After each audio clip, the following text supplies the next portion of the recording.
they tend to have the most requirements, be the most demanding, and want the most out of you. Is how much money is there. When those deals and when those products come with a big leash, is my integrity at stake here?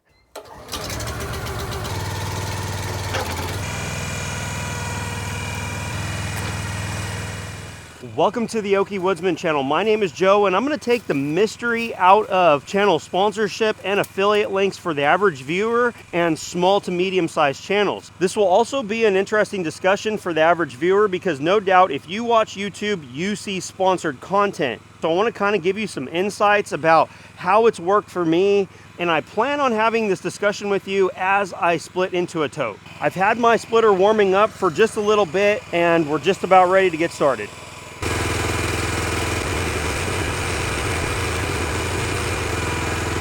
I'll give some examples about some good situations I've been in, some bad situations I've been in. So stay tuned. I think this will be an interesting discussion. I get a lot of comments about my IBC tote placement. I could rearrange equipment, trucks, and all that stuff all day long and still have a problem with my organization. These ought to be some really nice rounds to split here.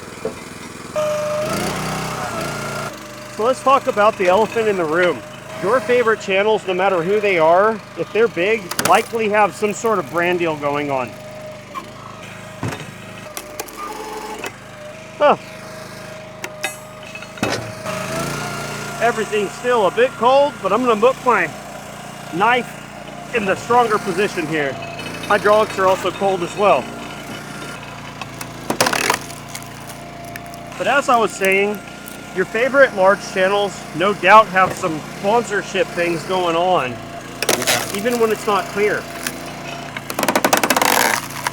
The truth is, a channel takes a lot of time, effort, and expense to run.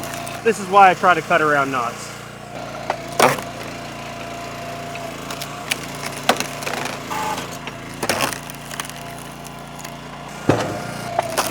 Pretty much every channel has some sort of way that they're monetizing their content.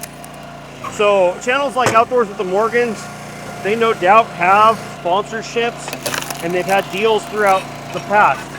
They've also moved into selling their own product, and that's a really smart thing. But there is a major importance to having stuff sent to a channel, in my opinion. A guy like me can really use the content. A really big segment in what we choose to view on YouTube is reviews, like it or not. People come to YouTube to see what they want to spend their money on, or if it's a wise decision to spend their money. And because of that, the product review segment is huge. I know some people really like to just sit and watch somebody complete work. That's not every viewer. And the reality is I don't know if there's enough people that just want to sit and watch only work to sustain a channel. So I'll give you an example about some good deals and some bad deals that I've had. Sometimes stuff just gets sent to you and there's like no strings attached. And sometimes that's absolutely not the case at all. And it doesn't necessarily mean that if it's of high value or low value, it's going to be one way or the other. If you've been watching for a while, you've seen various types of equipment and products come through my channel. Some of them I have good reviews initially, and sometimes those reviews turn to pot over time. Now, wouldn't it be nice if every single reviewer or every single product owner could give you an in-depth review in video format that's entertaining and something that we all could watch? Well, it isn't, because it takes a lot of skill to make content that people actually want to watch. So a lot of times I share my opinion over time as it's formulated. I have found that many of the foreign-based products, specifically out of China, tend to be the most demanding and unrealistic about their expectations about the product. They really are just looking for pitchmen to kind of give exposure to their product. And of course that works because a lot of times those products are very inexpensive And people are looking for a cheap solution. But at the same time, as a content creator, they're the worst to deal with. But those sorts of experiences as a channel are important for you to get experience with. And the reason why is it's a skill. Learning how to negotiate, learning how to present a product in a fair and honest manner with the viewers, it takes practice. So I'm gonna name off a few of the brands that I've worked with directly and indirectly that I essentially, I'm just gonna share with you how it went. And if you're a content creator, it's something maybe that you might wanna be aware of. So I actually never have received a product from Vevor. They've contacted me numerous times, and every time they contact me, I say, hey, how about we start with the chain grinder that I have that's Vevor branded. That chain grinder was given to me in trade with another channel. Well, it turned out to be an absolute piece of junk. Had Vevor sent that to me directly, it still would have been a piece of junk. But what I do is I send them a link to the video and say, how about we address this? Let's give it another shot. Every time I send them the link, I don't hear from them for a while.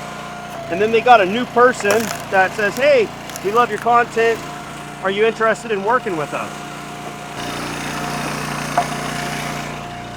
It's certainly funny how I often hear crickets after that. I worked with Pro Yama once. They were pretty okay to deal with. And if you followed my channel long, you know that I have had trouble with them. In fact, I got rid of most of their products with the exception of my my string trimmer, my brush cutter, which has been excellent. I've got a real funny one right now sitting in my office from like a company called EXILE, I think it is. And they make like this battery powered water filtration system, and I told them I'm absolutely not interested in that. I don't have a reason to use that. I don't have a use case for it. I just wasn't interested. But I told them, hey, you got this cool solar panel fan. So they sent it to me, and the funniest thing is they wanted the video suddenly within like 2 weeks. And I'm like, dude, you sent me a solar panel fan in the middle of winter. It was probably like 0 degrees that day. First of all, there's no sunlight. We don't have a need for a fan in Oklahoma this time of the year pretty regularly. So you have a little bit of a disconnect there, and in the fact that they're just not familiar with even our climate, or they're not even thinking about that. They're thinking about a beach somewhere in the Bahamas or something. I don't know. But needless to say, that's excusable. They haven't bothered me too much after that. And if it's a good product, I might show it, I might not. That's one of the things that I've kind of made a policy of, is I tell people that, hey, if I like it, you'll see some usage on the channel, and I'll talk about it. But if it's not, well, I probably won't make a video about it. But some of them force your hand. So, for example, my battery bank, my solar generator from JXWVU. I understand that it's a high ticket expensive item, but I wasn't gonna just go pitch it because I had seen some early warning signs in my use case. I think the product has the potential to be a great product, but the company certainly, you know, they want to get a return on their investment, and their investment was sending it out to the Okie Woodsman channel. The thing is, as I told them right up front, that I'm going to give a fair and honest review. So what they want you to do is pitch the specs, pitch its capabilities, but not necessarily, like in my case, I found an issue with it. And I'm actually going to make a video on it about being careful where you spend your money on stuff like that. So initially, that product was outputting only 110 volts AC, and that was causing my lights in my shop to flicker. I put my meter on it. Well, if you were to check your volts in your house receptacles, you're going to find that you're probably going to see closer to 121, 122, maybe 119, somewhere around there. Well, 110 wasn't enough. I explained to them, I said, this product doesn't do what I need it to do. I did use it on, like, for example, welding, which I was shocked that it worked real well. But the other day, I had to pull the extension cord from my shed. I don't have it anymore. So I'm kind of powerless in my shed. So I figured, well, I'll just deal with some flickering lights for a little bit. Well, my lights were pulsing up and down, up and down. So I put a meter on it. It was jumping between 110 and 120, I want to say like 123 volts AC. Well, now it went from having like low power to having sporadic power, and that is really hard on your electronics. So I think that's earned a place in my videos. They sent the product out, and no doubt, more than likely, maybe I just got a bad one. But I'm not going to make a video saying how great it is if it's not great. This is some beautiful firewood, ain't it? Let me know what you guys think about the discussion while completing work rather than me just being a talking head in front of the camera. What's funny is some of my best videos are actually me being a talking head in front of the camera. And that's counterintuitive to me because I didn't think I was the person that would want to watch someone just talk, but I find that I actually do watch someone just talk quite regularly. So I want to try this out because I think it would be helpful for you, the viewer, and I know there's a lot of smaller and upcoming YouTube channels that do watch me. 2 examples of other products. Now, just because it's a Chinese company doesn't mean it's not a good quality product. I've actually heard this next one as being described as kind of like a top tier type product, and that's Wuben, W-U-B-E-N. I've been carrying a couple of their flashlights for a long time now, and overall I like them pretty well. One of them has some design characteristics I'm not exactly a big fan about. I can't exactly figure out a good way that they fit into the channel, with the exception of saying that I've been using them and I do like them.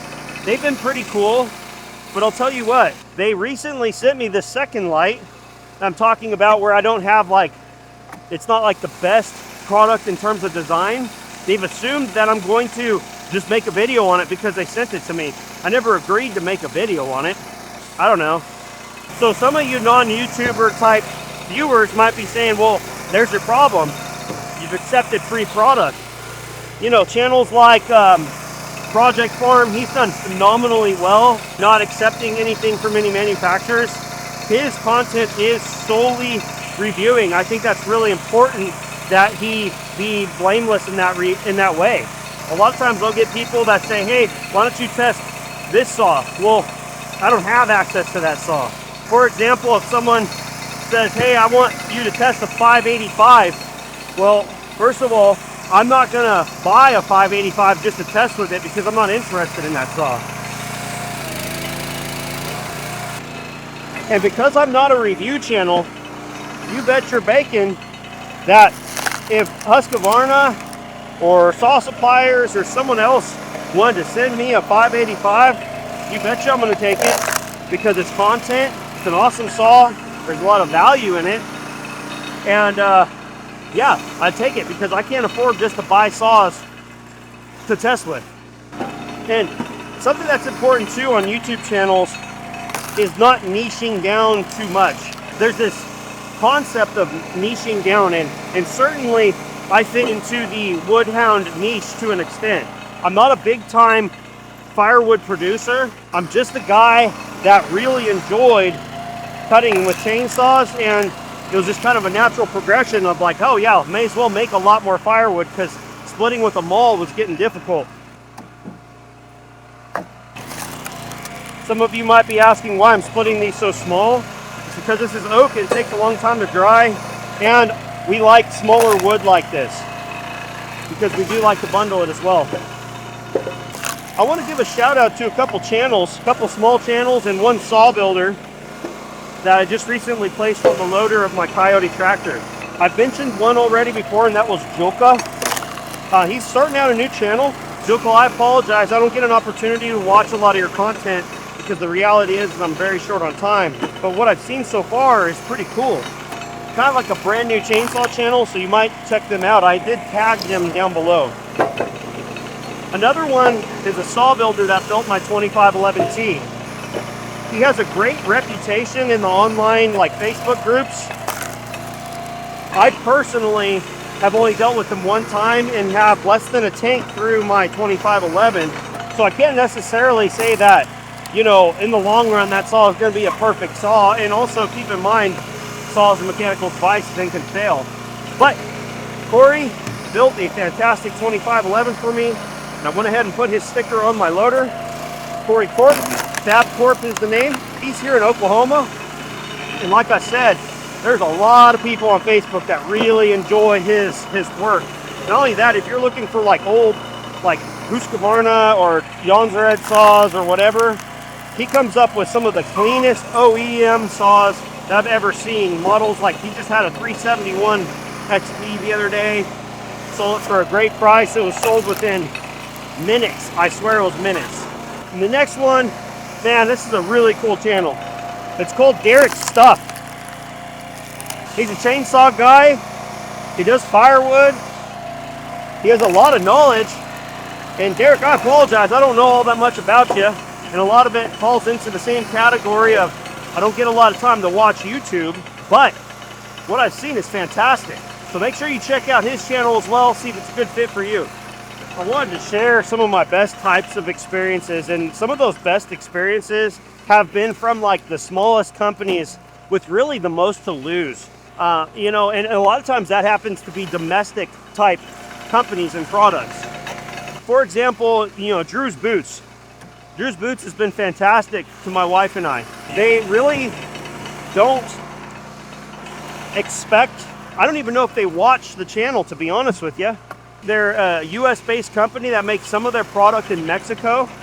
They're not a huge company, but they're fantastic. I've got a couple new products from them that I'm going to show you guys. I think they're very, very interesting and they'll be useful. That's the thing, is I think they're going to be very useful to a majority of my viewers. And that's what I'm always looking for. Those are some of the best relationships you can get, is once you grow enough in your channel to start getting offers or the ability to acquire stuff that isn't from a Chinese company, because that's the natural progression. Like it or not, when you have, you know, 1,000 subscribers, you're gonna start getting Chinese Amazon junk. There's also a lot of scams too. And not all of it's junk. Let's be real. Some of those things have a total place. Another great example has been Saw Hall. Man, they don't have any requirements. They don't tell you, oh, you must say this or you must have a video out in this much time. They just want you to use the product, talk about it, display it, and then are on your butt about when you're gonna have a video out. They don't just want a commercial. And another great collaboration I've had is with Splitfire. No doubt. Got this fantastic machine here. I love it. I absolutely love it. These guys have been phenomenal to work with. Considering what this machine is, their asks of me are so minimal that I can't help but just be impressed. That means that they're confident in their product. This is from our friends up in Canada. And I really hope, I don't know what the status is of the tariffs and all that, but I really hope something can be resolved in that area, because I really do fear that those types of things will be bad for manufacturers like Splitfire and Easton Made. If they're not bad for the company, they will likely be bad for the consumer, but that's just my 2 bits. I am certainly no expert, but that's just what I feel like. That's my gut feeling. Because, I'm sorry, this is a fantastic splitter. If you're in the market for a great splitter, it's coming out of Canada. If you're looking for this sort of double way action, it's fantastic. I love it. So some things with how these things work is a lot of times, I'll give you an example right here. I've got this Built Hard splitter sitting off to the side. That was more sponsored content. I would say that they were kind of like medium aggressiveness in terms of what they wanted from me. I thought it'd be an interesting concept to try out a little electric splitter like that. And overall, I'm fairly impressed. No, it's not super fast, but it does the job. And I've had a lot of comments that say that, hey, we've been using something like that for years and it's worked great. But I'll tell you one thing that irked me about as a content creator, that they were really trying to take advantage of me. If you're not familiar, we always share links down in the description because that's how we can track, oftentimes, not always, but that's how we can track our impact in terms of sales, right? A company wants to know, and as a content creator, you ought to want to know how effective your content is in reaching people. So Built Hard wanted me to share links to their website and then told me that I was going to get affiliate commission. Well, what's funny is they didn't have specific links for me. They just had links. If you're a new creator, you just take their word for it. They even asked me to remove my Amazon links. And I told them, heck no, I'm not doing that. Because that's a place you can buy this. That's a place that I think a lot of people would buy it. So again, I was like, no. I was able to put a link through YouTube and they were satisfied with that because I was able to track it. It went through their website like they wanted to. And then after way too much talking back and forth, they're like, oh, you're right. We didn't mean to essentially come across like we weren't trying to give you commission. This is the deal. I don't believe that. So let's do it. And listen, it's not all about commission, but if you're going to sell something because of content that I made, I want my portion because that's what funds my channel. You know, I've got like these tripods behind me, and I have to buy them all the time because they're always getting broken or smashed during transport or during videos. Recently, I was shooting a video on my deck. My phone tipped over when a piece of wood fell off on my tripod, and if you've seen the rock on my property, well, the phone fell face down, and I've got a very expensive iPhone 16 Pro Max Ultra Ginormo phone, and you know, luckily my screen protector was the only thing that got chipped, but that could have easily been a major expense to the channel on a video that will likely pay me like $5. All depends on how well it does. You never know. So Built Hard was kind of like a weird type of situation. I got a splitter that, you know, I don't really have a big use for because, well, I've got this one right here. So likely, you know, I thought I was going to go ahead and do some modifications on it, but I'll likely just probably sell it for real cheap on like Facebook Marketplace or something. I just don't need something else filling up the yard. Make it so it'll stack a little bit better. That works out pretty nicely. That's an interesting story. Another thing is you've really got to be careful. I'm telling you guys, if you saw my inbox of product, I had, let's say, adult toys trying to say that they love my content. Obviously, they're just sending out mass emails to everyone they can possibly get. That's ridiculous. It's a waste of time. Some beautiful firewood here. We're obviously not trying to do speed runs today.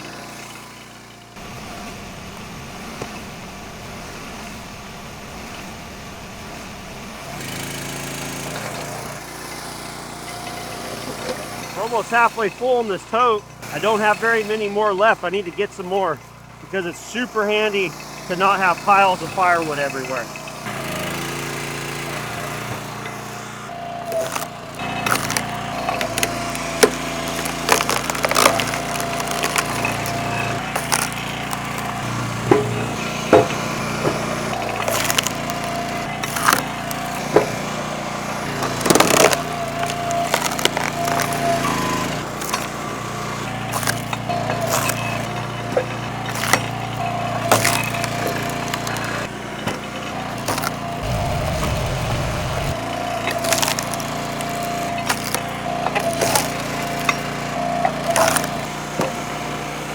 So as a small channel that is quickly becoming like a close to a small medium-sized channel, I've kind of made this policy that people that reach out to me, I say, listen, if you want to send your product, you're free to do so.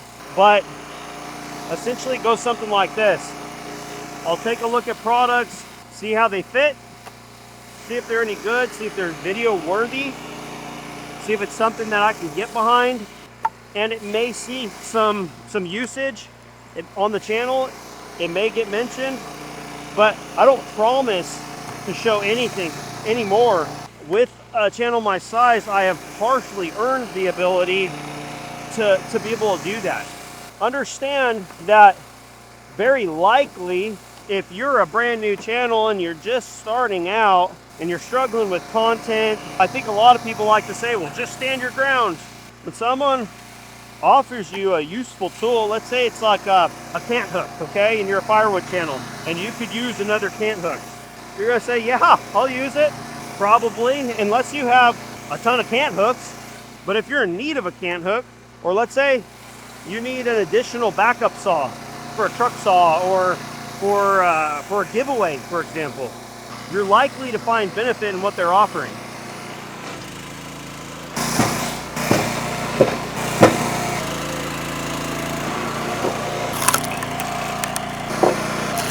Speaking of low pressure, US made, high quality products with not much of a requirement would be the Camel City Mill wool socks.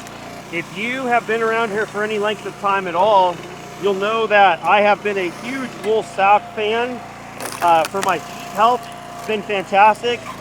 I used to have stinky, itchy feet, and I've been using for a real long time Darn Tough socks. They're very expensive, and they're really high quality socks.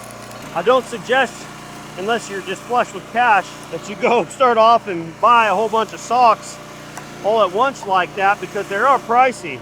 I've added them over multiple years, really. Sometimes 1 or 2 pairs in a year. And what's crazy is that when you get high quality socks, they last a long time. Well, Camel City Mill reached out to me. They said, hey, we think you'd be great. I don't think that they watched my boot content or anything like that. But I wrote back and said, listen, if you want to send them to me, I'll try them out. So they sent me a few pairs, and I told them I didn't guarantee a video because I want to know how I like them. One thing I always look for in my socks that I want to put on my feet, that I actually want to put on my feet, is the amount of wool that they have. Well, the Camel City Mills came. They have high wool content. It's greater than 50%, if I remember off the top of my head. They're a little bit more of like a modern type design. They've got extra cushioning in them, and they are wool. I find that they're comfortable to wear. I'm wearing them right now.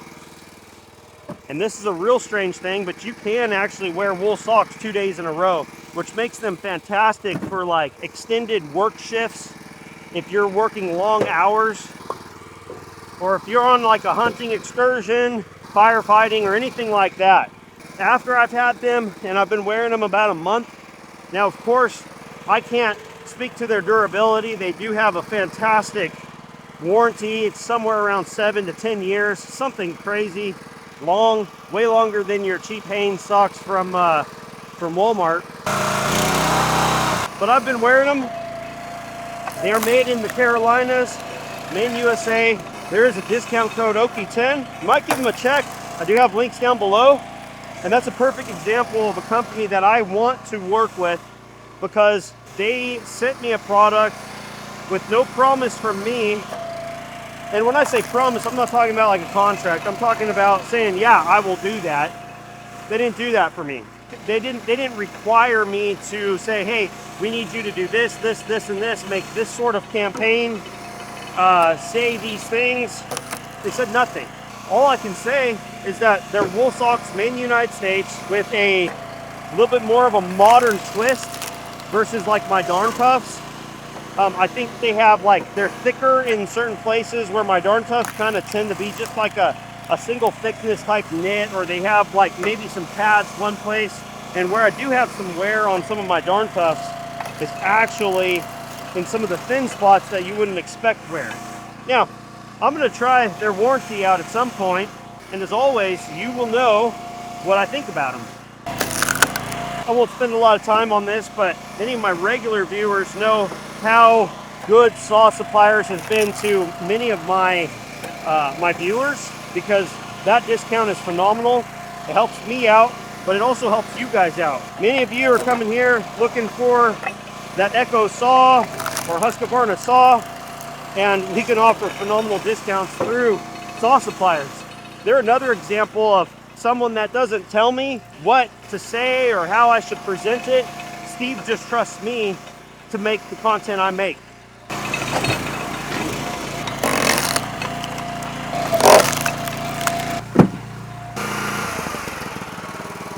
I'll give my splitter a break. It doesn't really need it, but I could probably just use the brake and have a little bit more clarity. Another thing that you guys are probably wondering is how much money is there? This is called affiliate links, okay? So I'll give you an example. I did that video on the two-stroke oil mix and are you doing it right? That video has over 30,000 views. It might have close to 40, I don't know. I sold probably 13 of those ratio right cups.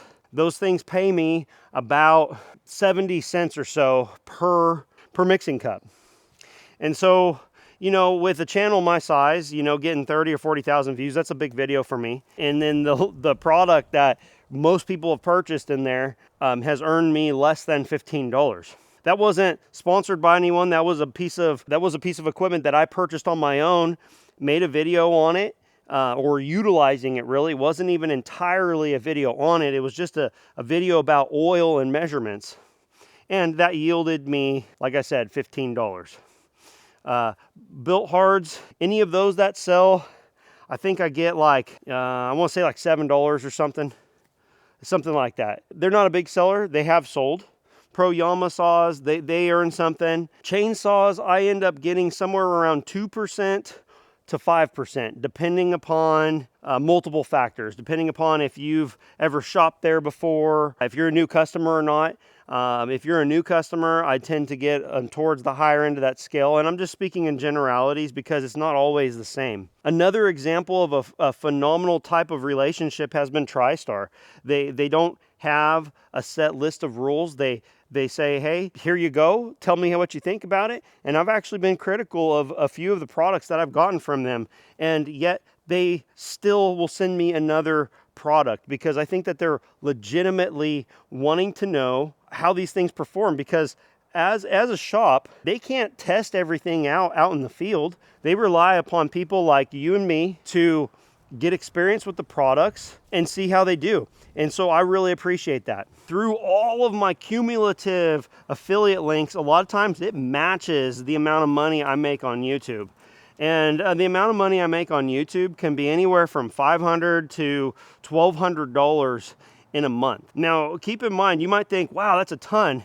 But would you work, you know, possibly 200 hours a month for $1,200? Probably not. There's wiser things to do with your time.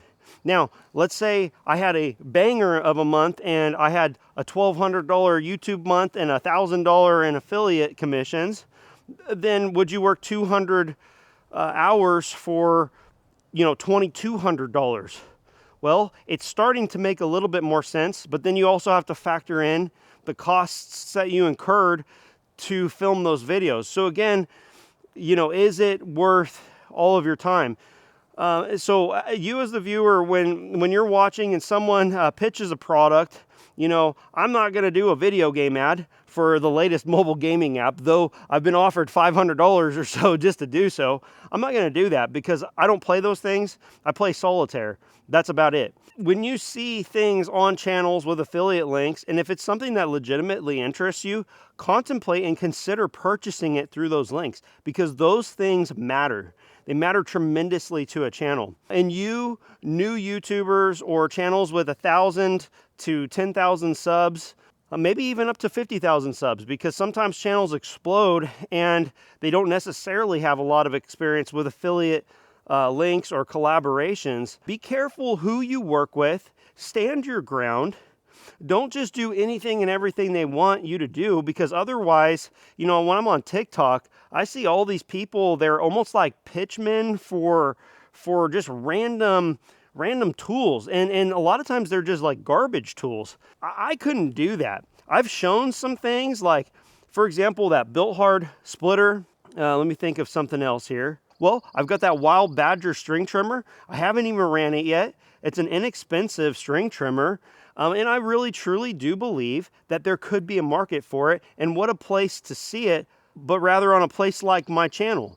That doesn't mean that I'm saying it's a professional piece of equipment, but it's something that I'm going to make use of and see if it's worth a darn. People like unboxing videos.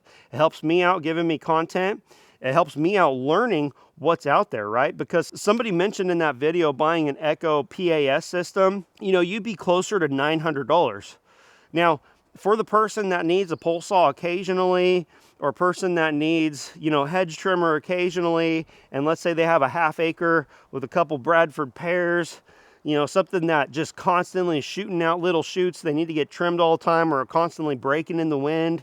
You know, a half acre, they may not want to, need to, or have the ability to spend $900 on an Echo piece of equipment.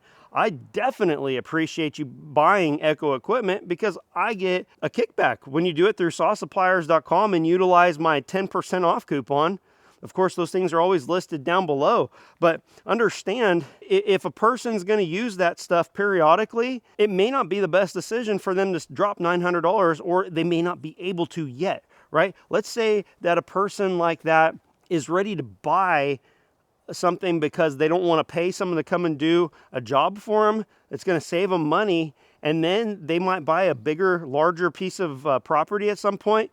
Then they'll say, okay, this worked really good and it was $200. Imagine what a $900 Echo piece of equipment will do, you know, for years. One of my subscribers and friends, Mark, he has Echo trimmers that he's had for like 20 years.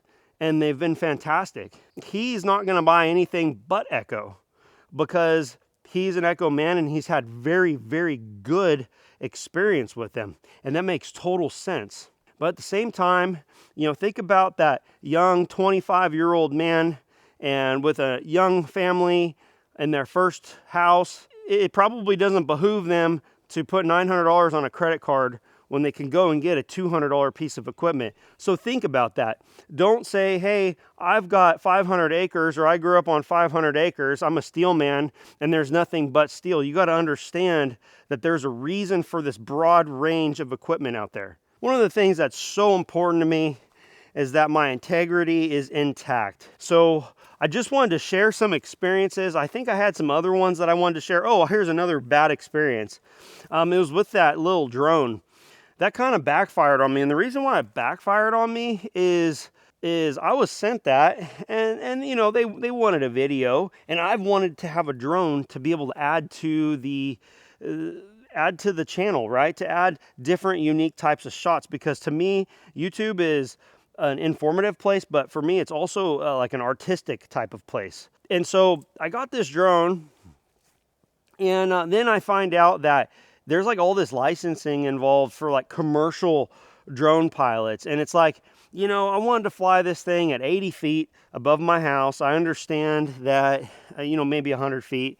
I understand that there's risks involved, you know, if you're in like a metropolitan area over a school, you know, I don't even know what all the rules are. But the reality is I just found that that's not something I can take on right now because it's added cost, time, that's really not going to be beneficial to the experience of the channel for you guys, the viewers.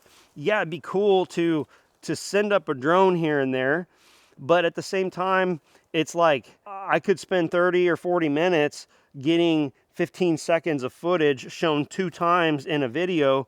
And is that going to make you want to watch another video? Likely not. I would like to say that there would be a place for it in the future. But again, it's just not something that I can see myself using. And the reality is the features on it, you know, it seems like it's a pretty good price. But if I were shopping after flying that drone, I'd probably be looking for a DJI. And I really want like obstacle avoidance. I think that's a really important thing. And that's something that I'm not that familiar with, and I wasn't that familiar with at the time of taking it. And so that's another example of, you know, getting a product and not knowing what comes with getting that product. Another really great company that I had worked with was Rapco. They didn't require me to say and do anything at all. And that was really nice.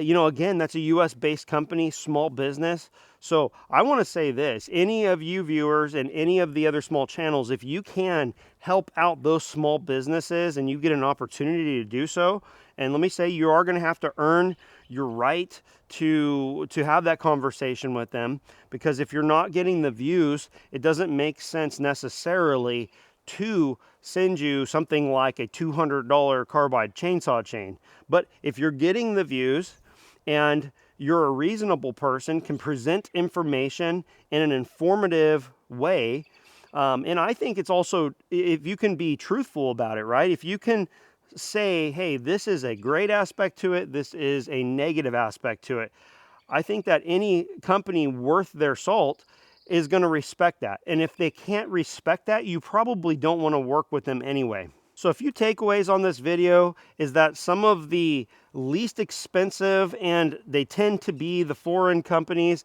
they tend to have the most requirements, be the most demanding, and want the most out of you. It's absolutely a ton of pressure for very little in return. So think about that in the future when you are saying, yes, I will take this product. I've got products like my welder and my plasma cutter.